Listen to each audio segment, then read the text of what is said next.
Hello बच्चों, good morning.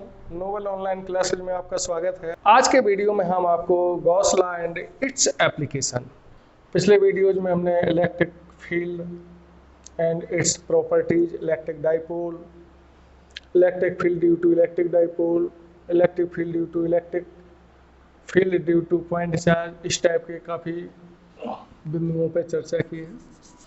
Gauss law को समझने से पहले कुछ बेसिक पॉइंट हैं, पहले उनको क्लियर करना पड़ेगा। इसके पश्चात हम गॉस लॉ पे आते हैं। सबसे पहले आता है एरिया वेक्टर। पहला पॉइंट है बच्चों एरिया वेक्टर, सदिश क्षेत्रफल। गॉस लॉ के एप्लीकेशन के लिए किसी भी पृष्ठ पर खींचा गया अभिलंब एरिया वेक्टर को रिप्रेजेंट कर देता है। ध्यान रहे, गॉस लॉ में बहुत महत्वपूर्ण ये पॉइंट जाएगा, एरिया वेक्टर। किसी भी एरिया पर खींचा गया अभिलंब सदिश क्षेत्रफल को व्यक्त कर देता है। दूसरा पॉइंट आपका आता है इलेक्ट्रिक फ्लक्स, विद्युत फ्लक्स। फाई से रिप्रेजेंट करेंगे, फाई ई। सेम टाइप का आपको मैग्नेटिज्म में चुंबकीय फ्लक्स आएगा, जो डेफिनेशन विद्युत फ्लक्स की है, सेम डेफिनेशन आपकी चुंबकीय फ्लक्स की होगी। एक जनरल सी परिभाषा है, वैद्युत क्षेत्र में स्थित किसी पृष्ठ के अविलंबवत गुजरने वाली विद्युत बल रेखाओं की संख्या को विद्युत फ्लक्स कहते हैं। ये कोई पृष्ठ है,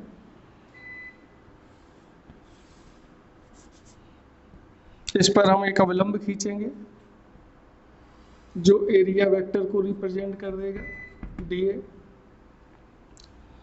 सपोज करो इसमें electric field lines,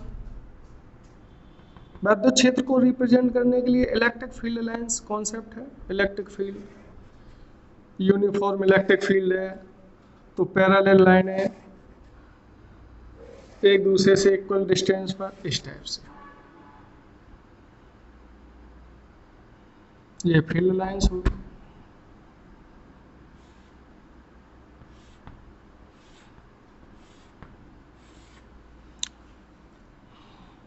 area vector से फील्ड लाइन के बीच का कोण सपोज करो थीटा है। दिए का हम इलेक्ट्रिक फील्ड की डायरेक्शन में एक कंपोनेंट ज्ञात करेंगे, D A cos theta.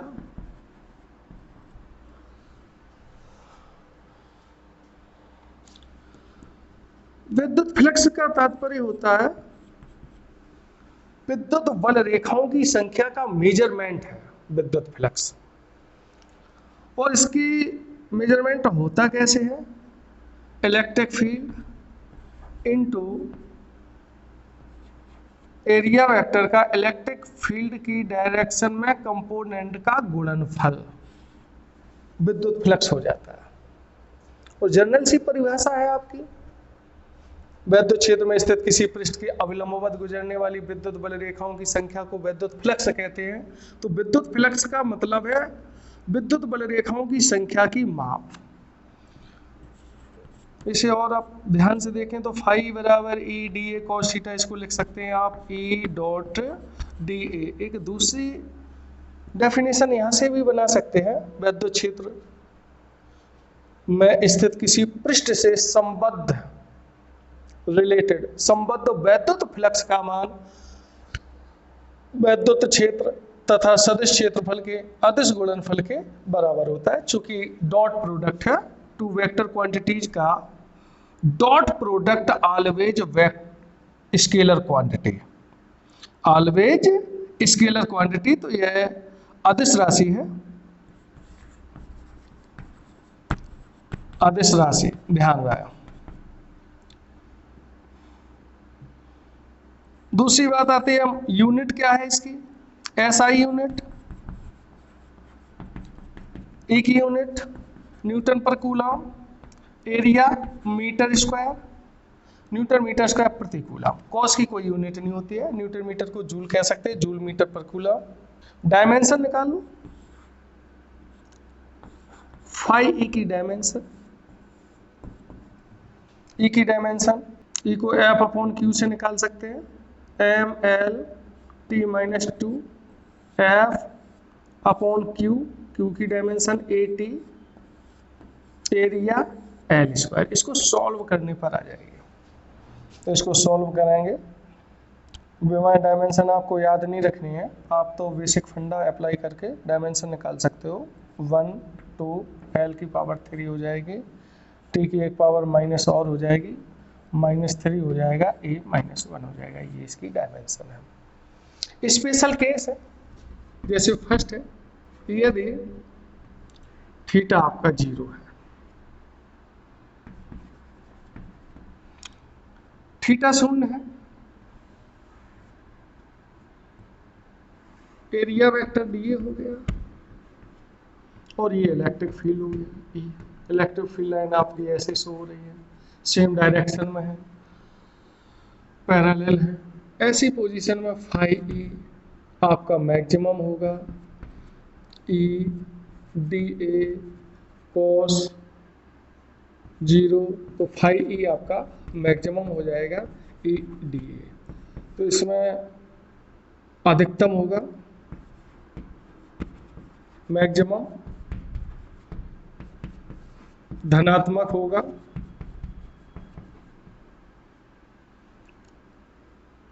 Third point है निर्गत होगा। आप ऐसे भी कह सकते हो, जो वैद्युत फ्लक्स निर्गत होता है उसको हम धनात्मक मान सकते हैं। सेकंड केस है, यदि थीटा 90 ले लें, अर्थात electric field lines and area एक दूसरे के परपेंडिकुलर हैं, इस पोजीशन में वैद्युत फ्लक्स आपका 0 हो जाएगा, क्योंकि cos 90 की वैल्यू 0 होती है। थर्ड केस है,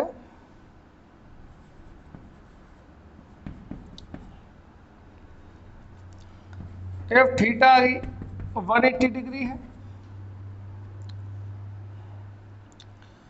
फाई ई की value E D A cos 180, cos 180 की वैल्यू होती है -1 minus E D A.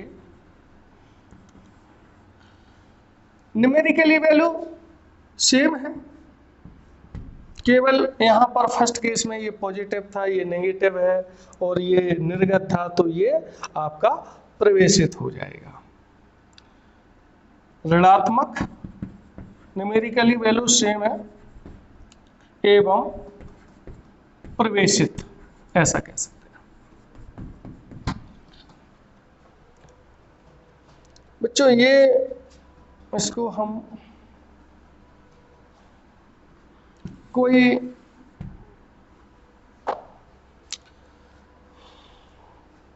Area element से संबद्ध वैद्युत फ्लक्स है, संपूर्ण पृष्ठ से संबद्ध वैद्युत फ्लक्स, फाई ई जब कैलकुलेट करना होगा तो हमें एरिया वेक्टर, इसका एरिया वेक्टर से जो स्मॉल एरिया एलिमेंट का वैद्युत फ्लक्स आया उसका हम इंटीग्रेशन कर लेंगे, स्टेप से हम कैलकुलेट करेंगे। किसी पृष्ठ को छोटे छोटे एरिया में डिवाइड कर लेंगे, अल्पांश एरिया कह सकते हैं। किसी एक अल्पांश से वैद्युत फ्लक्स इतना निर्गत होगा, ईडीए होगा, तो टोटल पृष्ठ से संबद्ध वैद्युत फ्लक्स किसी एक अल्पांश से संबद्ध वैद्युत फ्लक्स का समाकलन करने पर आपको प्राप्त हो जाएगा। यहां से एक नई डेफिनेशन आपकी और आ सकती है, वैद्युत क्षेत्र में स्थित किसी पृष्ठ से संबद्ध वैद्युत फ्लक्स का मान वैद्युत क्षेत्र के पृष्ठीय समाकलन के बराबर होता है। एक डेफिनेशन यहाँ से आ जाएगी, एक डेफिनेशन आपकी यहाँ से आ रही थी, एक जनरल डेफिनेशन थी तो इस टाइप से ये आपका पॉइंट होता है। नेक्स्ट पॉइंट आता है बच्चों सतत आवेश वितरण। 11th में मोमेंट ऑफ इनर्शिया को कैलकुलेट करने के लिए एक कॉन्सेप्ट थी, लीनियर मास डेंसिटी, लैम्डा से डिनोट करते थे इस टाइप से, एकांक लंबाई पर द्रव्यमान की मात्रा dm/dl।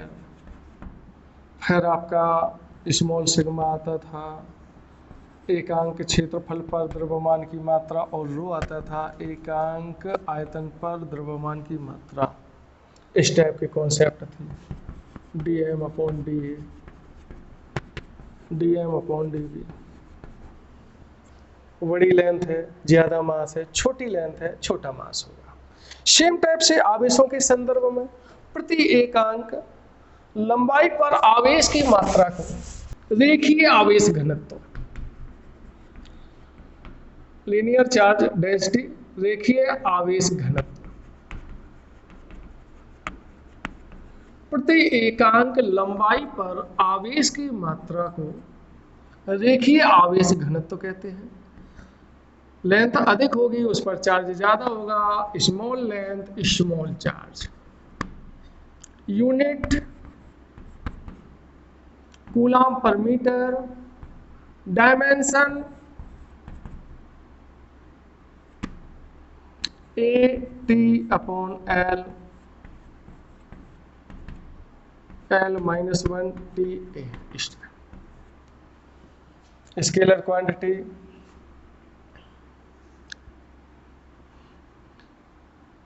यदि आवेश किसी सतह पर एक समान रूप से एरिया पर डिस्ट्रीब्यूट है तब सेकंड पॉइंट आता है क्षेत्रीय आवेश घनत्व, स्मॉल सिग्मा से रिप्रेजेंट करेंगे। एकांक क्षेत्रफल पर आवेश की मात्रा को क्षेत्रीय आवेश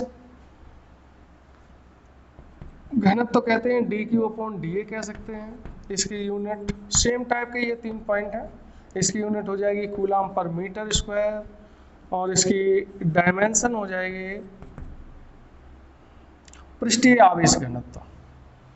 ये हो गया बच्चों पृष्ठीय आवेश घनत्व। प्रति एकांक आवेश पर आवेश की मात्रा को पृष्ठीय आवेश घनत्व कहते हैं। Q की डायमेंशन 80, L की एरिया की L², L-2 AT TA। तीसरा पॉइंट आता है आयतन आवेश घनत्व।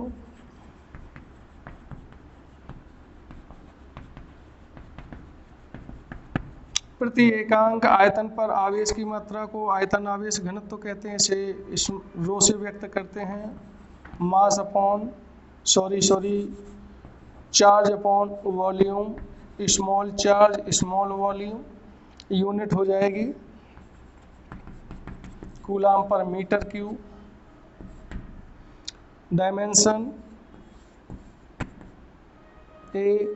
AT/L क्यूब,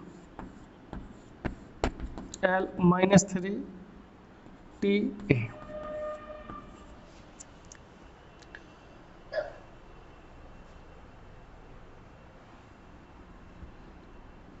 जैसे ये कोई चालक तार है जिस पर Q कूलम एक समान रूप से वितरित है, इस पर अर्थात रेखीय आवेश घनत्व लैम्डा है, चूंकि चार्ज लंबाई के अनुदिश डिस्ट्रीब्यूट है। इसके कारण अगर किसी बिंदु पर हमें विद्युत क्षेत्र की तीव्रता ज्ञात करनी है, यहाँ पर या इस पॉइंट पर कोई आपका टेस्ट चार्ज रखा हुआ है, तो इस पर force and electric field intensity ज्ञात करनी है। तो इसके लिए हमने ये अल्पांश ले लिया dl लंबाई का। तो पहले स्टेप में आपको लैम्डा बराबर अल्पांश पर आवेश की मात्रा dQ/dl, तो आवेश का परिमाण निकालेंगे, dQ = हो जाएगा लैम्डा dl। कूलम के नियम से परीक्षण आवेश पर बल dF 1/4πε0। इस पर आवेश dQ है, दोनों आवेशों का गुणनफल Q0 dQ/r²। वेक्टर फॉर्म में लिखना है तो आर कैप का मल्टीप्लाई कर लेंगे और बिंदु P पर वैद्युत क्षेत्र की तीव्रता electric field intensity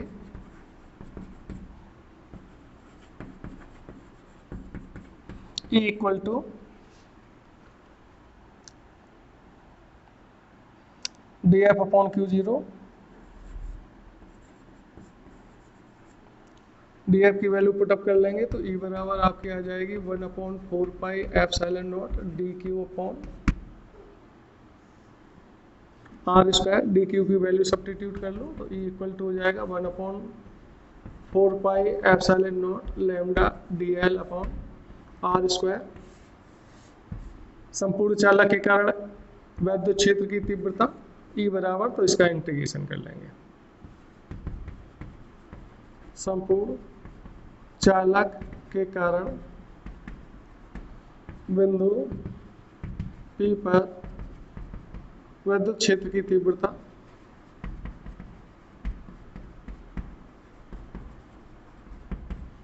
E equal to integration हो जाएगा 1/4 pi epsilon naught lambda dL upon R square newton पर कूलम। सेम टाइप से सपोज करो कोई चार्ज है जो किसी एरिया में ए एरिया पर एक समान रूप से डिस्ट्रीब्यूट है। इससे r दूरी पर कोई पॉइंट है जहां पर आपको इलेक्ट्रिक फील्ड इंटेंसिटी की कैलकुलेशन करनी है। सेम टाइप से कैलकुलेट हो जाएगा। पहले एक एलिमेंट लेंगे, इससे r दूरी पर ये कोई पॉइंट हो गया, इसका एरिया d है। तो हम यहाँ पर सेकंड केस में पृष्ठ आवेश घनत्व स्मॉल सिग्मा अप्लाई कर लेंगे। dq एरिया स्मॉल होगा, चार्ज की मात्रा भी स्मॉल हो गई, तो dq यहाँ से हो जाएगा आपका small sigma dA। Again force निकाल, फोर्स के बाद आप यहाँ कोई परीक्षण टेस्ट चार्ज रखा हुआ है, परीक्षण आवेश पर बल dF equal to 1/4 pi epsilon naught Q0 dQ upon R square. dQ की यहीं पर वैल्यू सब्स्टिट्यूट कर लो, इसमें भी यहीं पर सब्स्टिट्यूट कर सकते थे। आप चाहो तो पहले ही सब्स्टिट्यूट कर लो, कोई प्रॉब्लम नहीं।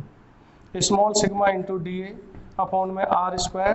बिंदु P पर इलेक्ट्रिक फील्ड इंटेंसिटी, बिंदु P पर विद्युत क्षेत्र की तीव्रता E dE equal to dF upon Q0। तो dE 1/4 pi epsilon naught. dF का जब हम वैल्यू पुटअप करेंगे तो Q0 से Q0 कैंसिल हो जाएगा, small sigma dA upon R square. संपूर्ण पृष्ठ के कारण जब निकालने होंगे तो इसका इंटीग्रेशन कर लिया जाएगा। संपूर्ण पृष्ठ के कारण बिंदु P पर विद्युत क्षेत्र की तीव्रता, तो हमें इसका इंटीग्रेशन करना होगा।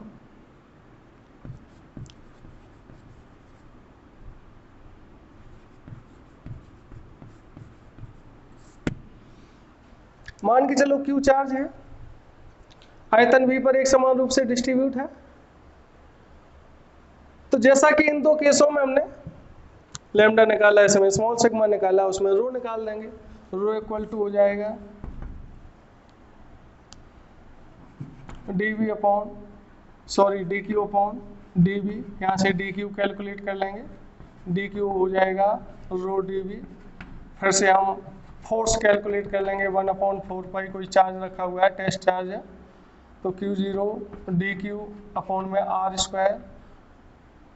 dQ की वैल्यू सब्स्टिट्यूट कर देंगे तो 1/4 pi epsilon naught Q0 dQ rho dV upon में आर स्क्वायर। ये आपका हो जाएगा फोर्स। इलेक्ट्रिक फील्ड इंटेंसिटी निकालेंगे तो DE इक्वल टू हो जाएगा dF अपॉन में आर स्क्वायर। सॉरी अपॉन में Q0, तो डी एफ की वैल्यू पुटअप कर लेंगे 1/4 pi epsilon naught rho D V upon R square. Q0 से Q0 कैंसिल हो जाएगा, संपूर्ण चालक के कारण निकालेंगे तो E बराबर इसका इंटीग्रेशन हो जाएगा 1/4 pi epsilon naught rho D V upon R square. बच्चों ये 3 टॉपिक हमने आपको बताए हैं। लीनियर चार्ज डिस्ट्रीब्यूशन के कारण इलेक्ट्रिक फोर्स विद्युत बल एंड इलेक्ट्रिक फील्ड इंटेंसिटी कैसे कैलकुलेट करते हैं।